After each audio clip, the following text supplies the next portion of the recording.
Capítulo 8. Para que serve então a religião? Em certo sentido, escrevi este livro ao longo de 15 anos. Desde o dia em que ouvi a palavra progéria e que aprendi o seu significado, eu sabia que acabaria tendo de enfrentar o declínio e a morte de Éron. E sabia que, depois que ele morresse, eu sentiria a necessidade de escrever um livro para partilhar com outros a história de como conseguimos continuar acreditando em Deus e no mundo após tão profundos ferimentos. Eu não sabia que nome daria ao livro e não estava totalmente certo do que iria dizer, mas sabia que a página depois do frontispício levaria uma dedicatória a Éron. Eu visualizava a dedicatória a ele e, debaixo dela, mentalmente podia ver a citação da Bíblia, as palavras do rei Davi depois da morte de seu filho. Absalão, meu filho, eu deveria ter morrido em teu lugar. Certo dia, porém, 1 ano e meio depois da morte de Éron, percebi que estava visualizando aquela página diferentemente em minha imaginação. Agora, em vez da passagem em que Davi deseja estar morto e seu filho vivo, eu lia mentalmente as palavras de Davi em seguida à morte de seu primeiro filho, a passagem que eu de fato usei na página de dedicatória deste livro. Viu, porém, Davi que seus servos cochichavam uns com os outros e entendeu que a criança era morta, pelo que disse aos seus servos: "É morta a criança?" Eles responderam: "Morreu." Então Davi se levantou da terra, lavou-se, ungiu-se, mudou de vestes, entrou na casa do Senhor e adorou. Depois veio para sua casa e pediu pão. Puseram-no diante dele e ele comeu. Disseram-lhe seus servos: "Que é isto que fizeste? Pela criança viva jejuaste e choraste, porém depois que ela morreu, te levantaste e comeste pão." Respondeu ele: "Vivendo ainda a criança, jejuei e chorei, porque dizia: quem sabe se o Senhor se compadecerá de mim e continuará viva a criança. Porém, agora que é morta, por que jejuaria eu? Poderei eu fazê-la voltar? Eu irei a ela, porém ela não voltará para mim." Segundo Samuel 12, 19 a 23. Soube então que era tempo de escrever meu livro. Eu ultrapassara a autopiedade, chegando ao ponto de enfrentar e aceitar a morte de meu filho. Um livro que contasse às pessoas o quanto eu sofrera não faria bem a ninguém. Este livro teria que ser uma afirmação da vida. Ele teria de dizer que ninguém nunca nos prometeu uma vida livre da dor e do desapontamento. O máximo que nos prometeram foi que não estaríamos sós em nossa dor e que poderíamos aurir de uma fonte exterior a força e a coragem de que necessitássemos para sobreviver às tragédias e às iniquidades da vida. Sou uma pessoa mais sensível, um pastor mais eficiente, um conselheiro mais simpático por causa da vida e morte de Éron do que teria sido sem elas. E eu renunciaria a todos esses ganhos em 1 segundo, se pudesse ter meu filho de volta. Se pudesse escolher, eu me anteciparia a todo o crescimento e aprofundamento espiritual que me sobrevieram em função de nossas experiências, e seria o que eu era há 15 anos, um rabino médio, um conselheiro indiferente, ajudando a uns e incapaz de ajudar a outros, e pai de um garoto brilhante e feliz. Porém, não posso escolher. Eu creio em Deus, mas não creio nas mesmas coisas a respeito dele em que acreditava há alguns anos, quando eu estava crescendo ou quando era estudante de teologia. Reconheço suas limitações. Ele é limitado no que pode fazer pelas leis da natureza e pela evolução da natureza e da liberdade moral humanas. Não mais considero Deus o responsável por doenças, acidentes e desastres naturais, porque percebo que ganho pouco e perco muito quando incrimino a Deus por semelhantes coisas. Posso mais facilmente cultuar um Deus que odeia o sofrimento, mas não pode eliminá-lo, do que cultuar um Deus que opta por fazer as crianças sofrerem e morrerem, qualquer que seja a razão dada. Há alguns anos, quando a morte de Deus estava na moda, lembro-me de ter visto um para-choque em que se lia: "Meu Deus não está morto, sinto muito pelo seu." Acho que meu para-choque seria: "Meu Deus não é cruel, sinto muito pelo seu." Deus não causa nossas desgraças. Algumas são causadas por má sorte, outras vêm de gente perversa, e outras ainda são simplesmente a consequência inevitável do fato de sermos humanos e mortais, vivendo em um mundo de leis naturais inflexíveis. As coisas dolorosas que nos afligem não são punição por nosso mau comportamento, nem de qualquer forma fazem parte de um grande desígnio de Deus. Como a tragédia não decorre da vontade de Deus, não precisamos sentir-nos magoados ou traídos por Deus quando a tragédia nos golpeia. É possível ir a Ele em busca de auxílio para superá-la, precisamente porque podemos dizer que Deus está tão ofendido quanto nós. Significa isto que meu sofrimento não tem sentido? Este é o argumento de maior peso que pode ser oposto ao ponto de vista que venho defendendo neste livro. Somos capazes de sofrer qualquer dor ou decepção se achamos que há razão por trás dela, um propósito para ela. E até mesmo o menor dos fardos se torna pesado demais quando sentimos que não faz sentido. Os pacientes de um hospital de veteranos gravemente feridos em combate têm mais facilidade em adaptar-se às suas cicatrizes que os com iguais ferimentos recebidos enquanto se divertiam em uma quadra de basquetebol ou numa piscina, porque podem dizer a si mesmos que seu sofrimento, pelo menos, foi em função de uma boa causa. Os pais que conseguem convencer-se de que os filhos deficientes de algum modo servem a um desígnio aceitam melhor o fato, pela mesma razão. Recorda-se o leitor da história bíblica no capítulo 32 do Êxodo, de como Moisés, ao descer do Monte Sinai e ver os israelitas cultuarem o bezerro de ouro, atirou as tábuas dos 10 mandamentos e elas se quebraram? Existe uma lenda judaica que nos conta que, enquanto descia a montanha com as 2 tábuas de pedra nas quais Deus escrevera os 10 mandamentos, Moisés não tinha dificuldade nenhuma em carregá-las, embora fossem lajes de pedra grandes e pesadas, e o caminho fosse em declive. Afinal de contas, ainda que fossem pesadas, tinham sido inscritas por Deus e eram preciosas para ele. Quando, porém, Moisés se aproximou do povo que dançava ao redor do bezerro de ouro, continua a lenda, as palavras desapareceram das tábuas, tornaram-se apenas pedra novamente, e então ficaram pesadas demais para Moisés suportá-las. Podemos carregar qualquer fardo, desde que pensemos que há um sentido para o que estamos fazendo. Será que dificultei para as pessoas a aceitação de suas doenças, desgraças, tragédias familiares, dizendo-lhes que não são enviadas por Deus como parte de algum desígnio maior? Seja-me permitido sugerir que os males que surgem em nossas vidas não contêm nenhum significado especial. Não acontecem por nenhuma boa razão que nos faça aceitá-los de boa vontade. Mas podemos dar a eles um sentido. Podemos redimir essas tragédias da falta de sentido, impondo-lhes um sentido. A questão que devemos propor não é: por que isto me aconteceu? Que fiz eu para merecer isto? Esta é uma questão realmente irresponsível, sem graça. Uma pergunta mais interessante seria: agora que isto me aconteceu, que vou fazer? Martin Gray, um sobrevivente do gueto de Varsóvia e do Holocausto, escreveu sobre sua vida em um livro intitulado Por Aqueles que Eu Amo. Ele conta como, depois do Holocausto, reconstruiu sua vida, teve sucesso, casou e criou uma família. A vida parecia boa depois dos horrores do campo de concentração. Certo dia, contudo, sua esposa e seus filhos foram mortos por um incêndio na floresta que destruiu sua casa no sul da França. Gray ficou arrasado, levado até os limites de sua sanidade por esta tragédia suplementar. Os conhecidos insistiam em que abrisse um inquérito para apurar as causas do fogo. Em vez disso, preferiu aplicar todos os seus recursos em um movimento para proteger a natureza de incêndios futuros. Explicou que um inquérito, uma investigação, focalizaria apenas o passado, resultando em dor, aflição e censura. Ele desejava concentrar-se no futuro. Um inquérito o colocaria contra outras pessoas. Alguém foi negligente? De quem foi a culpa? E, ficando contra outras pessoas, dedicando-se a caçar um vilão, acusando outros de serem responsáveis pela sua miséria, solitário que era, acabaria mais solitário. A vida, concluiu ele, tem de ser vivida por alguma coisa, não contra alguma coisa.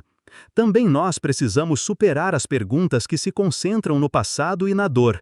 por que isto me aconteceu? Substituindo-as pela indagação que abre as portas para o futuro. Agora que isto me aconteceu, que vou fazer? Seja-me permitido citar mais uma vez Dorothée Solé, a teóloga alemã que citei no capítulo 5, perguntando-se de que lado Deus estava nos campos de concentração, se do lado dos algozes ou do lado das vítimas. Solé, em seu livro Sofrimento, sugere que a pergunta mais importante que podemos fazer a respeito do sofrimento é a quem ele serve. O nosso sofrimento serve a Deus ou ao diabo? A causa de nos tornarmos vivos ou moralmente paralisados? Não de onde vem a tragédia, mas para onde ela conduz, é o ponto para o qual Solé quer chamar nossa atenção. Nesse contexto, ela fala de mártires do diabo. O que entende ela com esta expressão? É-nos familiar a ideia de que várias religiões honram as memórias dos mártires por Deus, pessoas que morreram em testemunho da própria fé.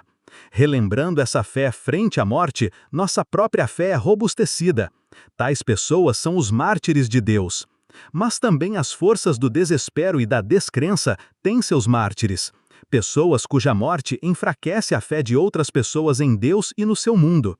Se a morte de uma anciã em Auschwitz ou de uma criança em uma ala de hospital nos deixa em dúvida quanto a Deus e com menos disposição para afirmar a bondade do mundo, então aquela mulher e aquela criança se transformam em mártires do diabo, testemunhas contra Deus, contra a significação da vida moral, em vez de testemunhar a favor.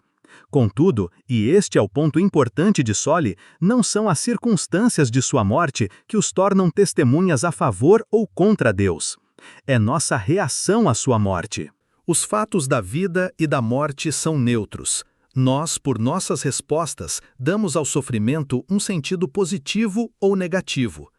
As doenças, os acidentes e as tragédias humanas matam as pessoas, mas não matam necessariamente a vida ou a fé.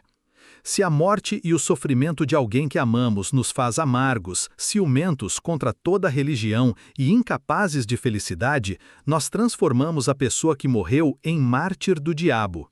Se o sofrimento e a morte de alguém ligado a nós nos leva a explorar os limites de nossa capacidade, no sentido da força, do amor e do contentamento, se nos leva a descobrir as fontes da consolação que antes não conhecíamos, então nós transformamos aquela pessoa em uma testemunha da afirmação da vida e não de sua rejeição.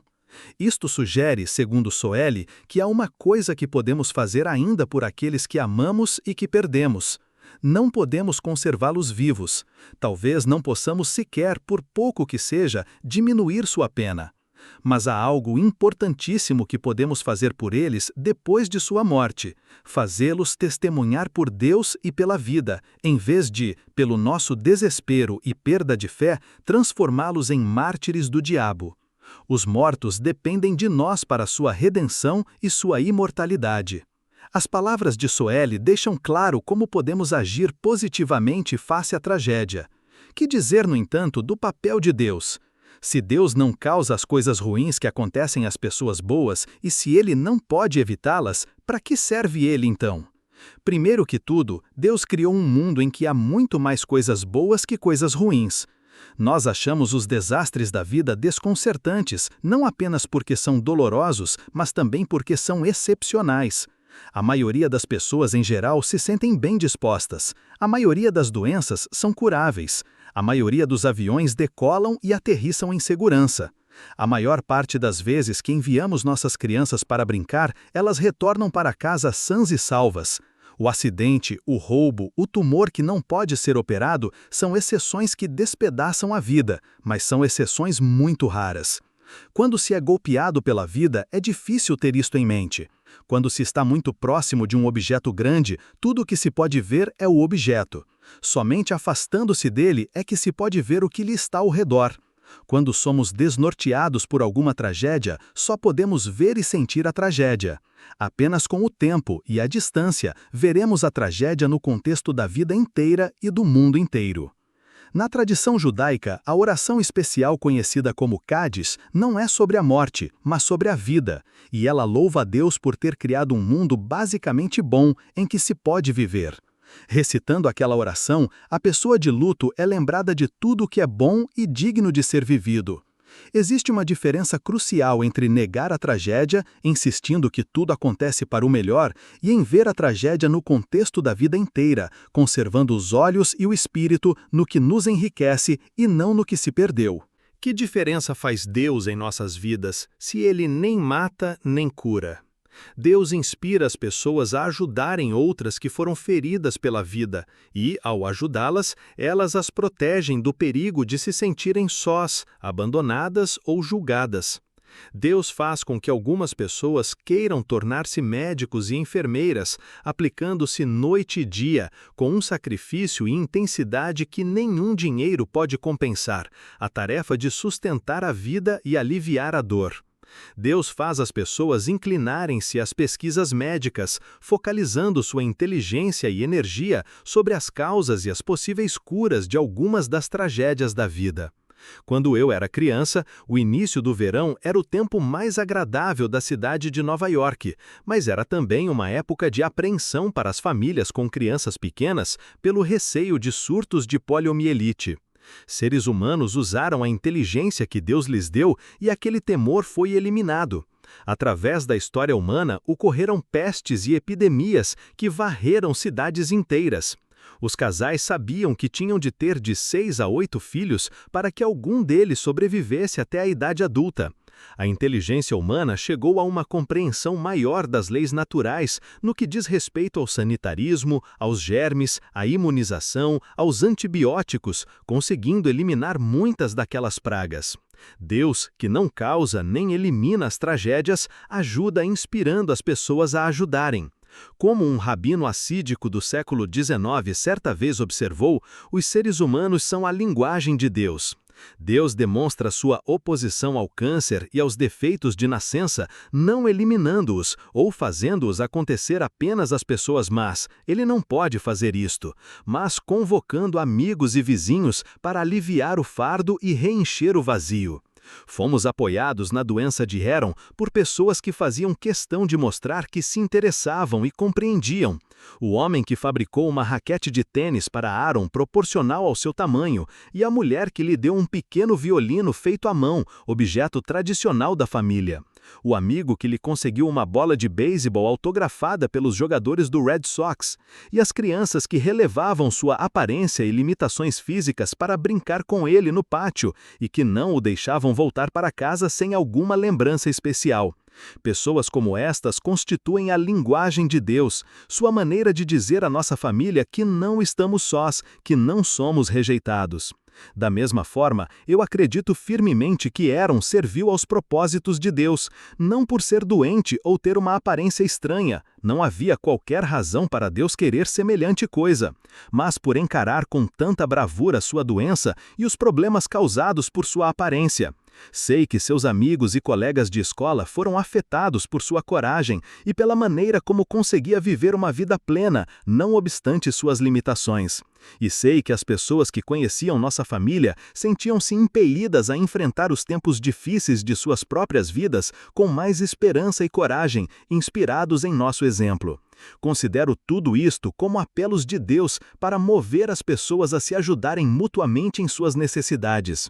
E, finalmente, para quem se pergunta, para que serve Deus? Quem precisa de religião se tanto faz praticar o bem como praticar o mal? Eu diria que Deus não pode evitar a calamidade, mas pode dar-nos força e perseverança para superá-las. Onde mais conseguimos essas qualidades que antes não tínhamos? O ataque cardíaco que reduz o ritmo de vida de um executivo de 46 anos de idade não vem de Deus, mas a determinação de mudar seu estilo de vida, de parar de fumar, de cuidar menos da expansão de seu negócio e de passar mais tempo com a família, porque seus olhos se abriram para aquilo que realmente importa, essas coisas vêm de Deus. Deus não provoca os ataques cardíacos. Eles são respostas da natureza a um organismo superestressado. Porém, Deus promove a autodisciplina e a integração na família. A inundação que devasta uma cidade não é um ato de Deus, embora as companhias de seguro assim a designem. mas o esforço das pessoas para salvar vidas, correndo risco por alguém que lhes é totalmente desconhecido, e a determinação de reconstruir uma comunidade depois que as águas da inundação abaixarem, isto pode ser denominado ato de Deus. Quando alguém está morrendo de câncer, eu não considero Deus responsável pela doença ou pela dor que ela provoca. As causas são outras. Mas já vi Deus dar a tais pessoas a força de viver cada novo amanhecer, de serem gratas por um dia de sol ou de relativa ausência de dores. Quando pessoas que nunca foram particularmente fortes se fortalecem frente à adversidade, quando pessoas que tendem a pensar apenas em si mesmas perdem o egoísmo e praticam atos heróicos em uma emergência, eu tenho de me perguntar a mim mesmo onde elas conseguiram qualidades que francamente admitem nunca terem tido antes. Minha resposta é que esta é uma das maneiras de Deus nos ajudar quando sofremos além dos limites de nossas forças. A vida não é justa. Pessoas que curam contraem doenças, pessoas honestas são roubadas e pessoas inocentes morrem em guerras e acidentes. Alguns veem a iniquidade da vida e decidem: não existe Deus, o mundo não passa de um caos. Outros veem a mesma iniquidade e se perguntam: de onde proveio o meu sentimento do que é justo e do que é injusto? De onde proveio o meu sentimento de ofensa e indignação, minha resposta instintiva de simpatia quando leio nos jornais sobre alguém totalmente estranho que foi golpeado pela vida? Acaso não provieram de Deus?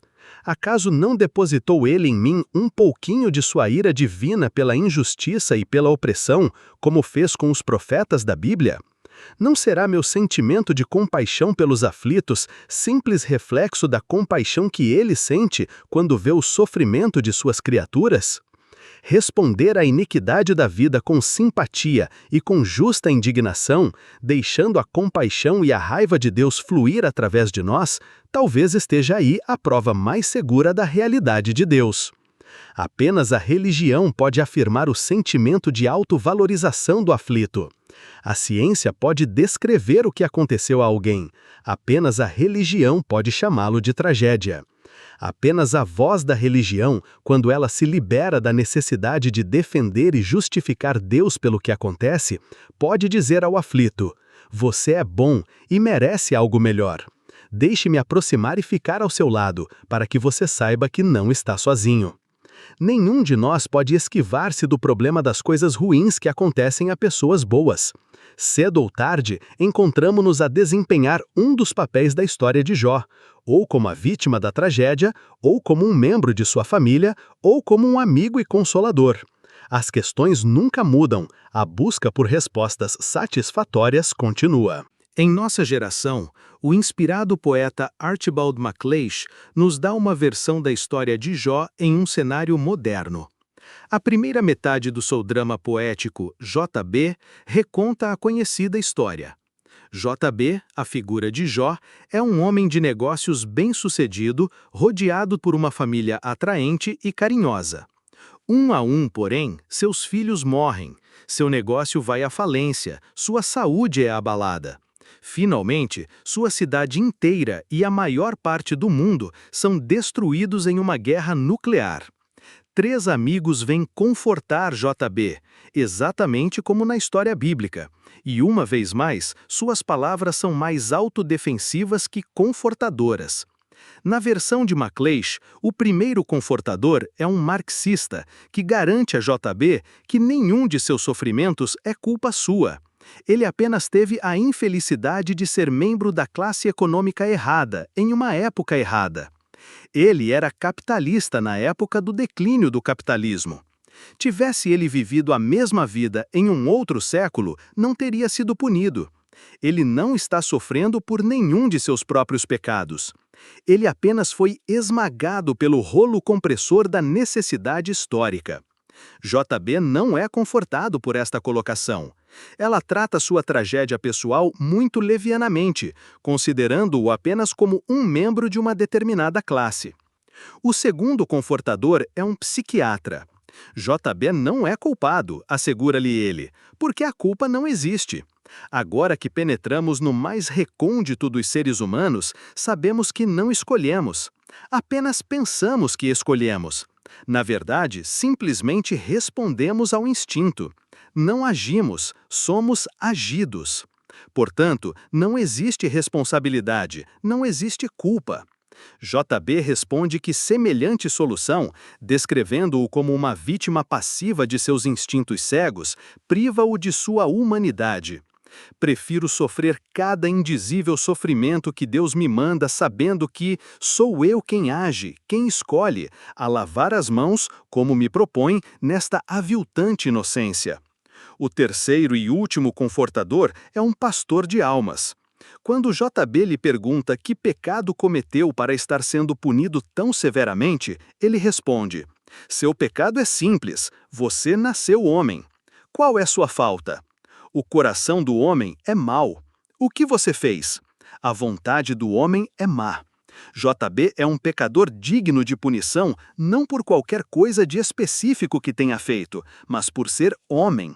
E os seres humanos são inevitavelmente imperfeitos e pecaminosos. JB replica-lhe: o seu conforto é mais cruel que o deles, fazendo do Criador do Universo o deturpador da humanidade, um festim para os crimes que ele pune. JB não pode buscar ajuda e conforto em um Deus que é descrito como criador de um homem imperfeito, punindo-o depois por causa dessa imperfeição. Após rejeitar as explicações dos três confortadores, JB se volta para o próprio Deus e, como na Bíblia, Deus responde, dominando JB com sua terribilidade, citando versículos inteiros do discurso bíblico do redemoinho. Até este ponto, MacLeish nos dá a história bíblica de Jó com vestimenta moderna. O final, contudo, é completamente diferente. Na Bíblia, a história termina com Deus recompensando a Jó por ter suportado tanto sofrimento e dá-lhe nova saúde, novas riquezas e novos filhos. Na peça, não há recompensas celestiais ao cair do pano. Em vez disso, JB volta para sua mulher e os dois se preparam para continuar a vida juntos, construindo uma nova família. Seu amor, não a generosidade de Deus, fará com que nasçam os novos filhos para substituir os que morreram. JB perdoa a Deus e assume o compromisso de continuar vivendo. Sua esposa lhe diz: você queria justiça, não queria? Pois não há qualquer justiça, existe apenas o amor. Os dois narradores, representando as partes de Deus e de Satanás, ficam perplexos. Como pode alguém que sofreu tanto na vida desejar mais vida?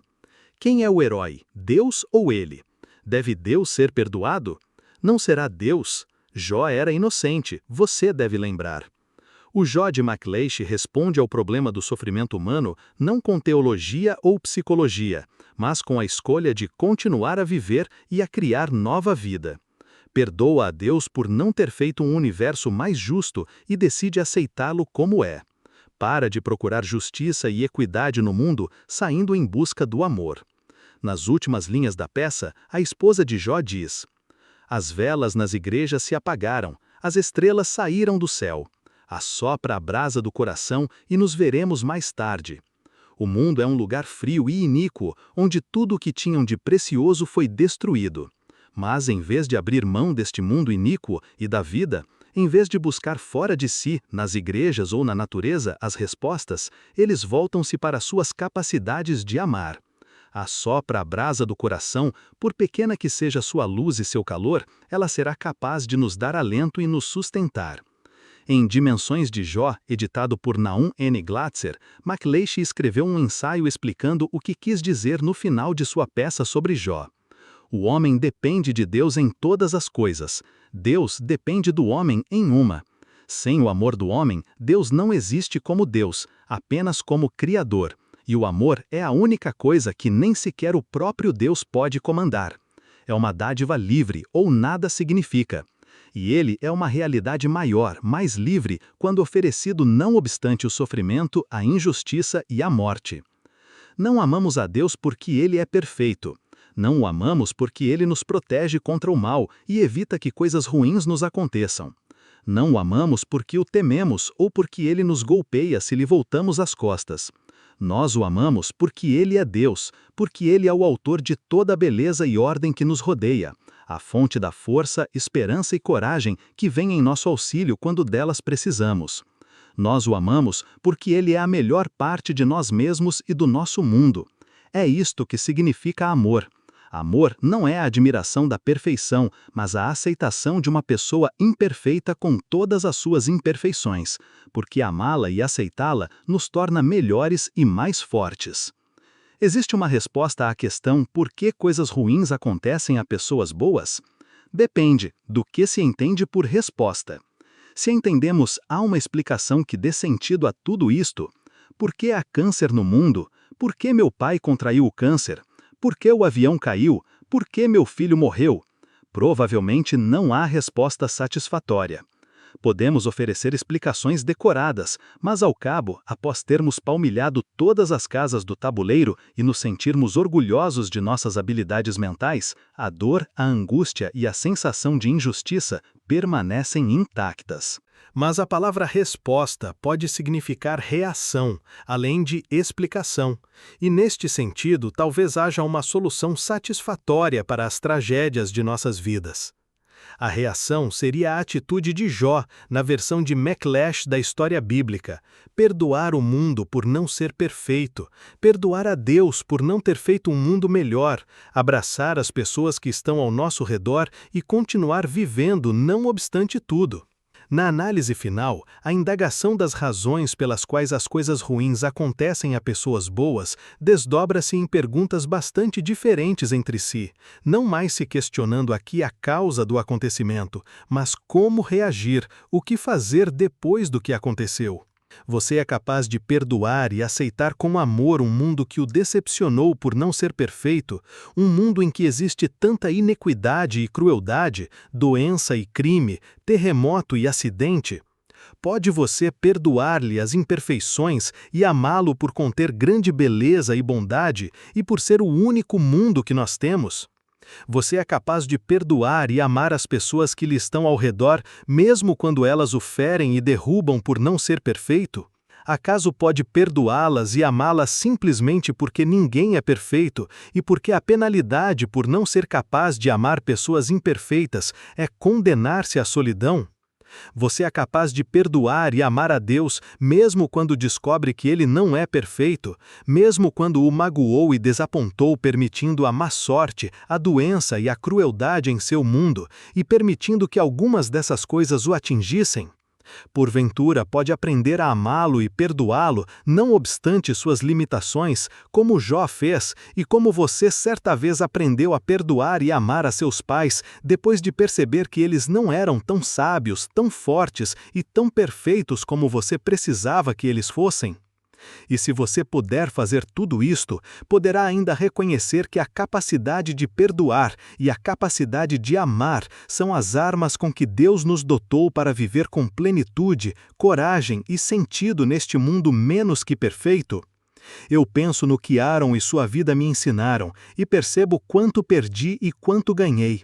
O dia de ontem me parece menos doloroso e não tenho medo de enfrentar o dia de amanhã. Agradecimentos. O processo de transformar uma ideia em livro é longo e complicado. Em meus esforços, fui ajudado por muitas pessoas. Arthur H. Samuelson, da Shocking Books, foi um editor que me deu total apoio. Seu entusiasmo, do princípio ao fim, fez com que me fosse mais fácil escrever e reescrever continuamente, e suas sugestões para mudanças foram sempre de grande valia. Os membros das duas congregações a que servi, em Great Neck, New York e Natick, Mass., ouviram meus sermões, trouxeram-me seus problemas e partilharam da vida e da morte de Aaron com minha família. Eles podem, com pleno direito, reclamar sua parte na formulação deste livro. Todos os estudos de caso no livro foram tirados de minha experiência pastoral, constituindo, porém, combinações de pessoas que conheci, sem haver intenção de que se assemelhem ao de qualquer indivíduo especificamente. Diversos amigos íntimos leram o manuscrito em seus vários estágios, e sou grato por seus conselhos e sugestões. Porém, mais do que qualquer outra pessoa, minha esposa Suzette e nossa filha Ariel participaram da vida e da perda de Aaron. Minhas lembranças são suas lembranças, e desejo ardentemente que minhas consolações também sejam suas consolações. Harold S. Kushner. Quando coisas ruins acontecem às pessoas boas, é um livro que transmite a paz de espírito, capaz de mudar profundamente a sua vida. Jovem estudante de teologia, Harold Kushner ficou intrigado com a mensagem do livro de Jó. Rabino de uma pequena cidade, consolou as pessoas visitadas pela dor e pelo sofrimento. No instante, porém, em que soube que seu filho Aaron, de 3 anos de idade, morreria de uma doença rara no início da adolescência, ele se deparou com a mais importante e mais terrível questão que alguém pode enfrentar. Por que coisas ruins acontecem com pessoas boas? Tive o pressentimento então, relembra Kushner, de que algum dia escreveria este livro, e o escreveria compelido pela necessidade de traduzir em palavras algumas coisas importantíssimas que pude compreender e nas quais passei a acreditar. Quando coisas ruins acontecem às pessoas boas, é um livro de profunda ressonância nos agitados tempos modernos. Não foi escrito para defender ou explicar Deus. Dirige-se àqueles que desejam acreditar na bondade e justiça divinas, mas não conseguem conciliar tal crença com a dor do ser humano. Parabéns por ter chegado até o fim deste audiobook! Se gostou, dá um joinha no vídeo, deixe um comentário dizendo o que achou do livro e compartilhe com um amigo que você acha que vai gostar também desse livro. E não se esqueça de se inscrever no canal para ouvir mais audiobooks.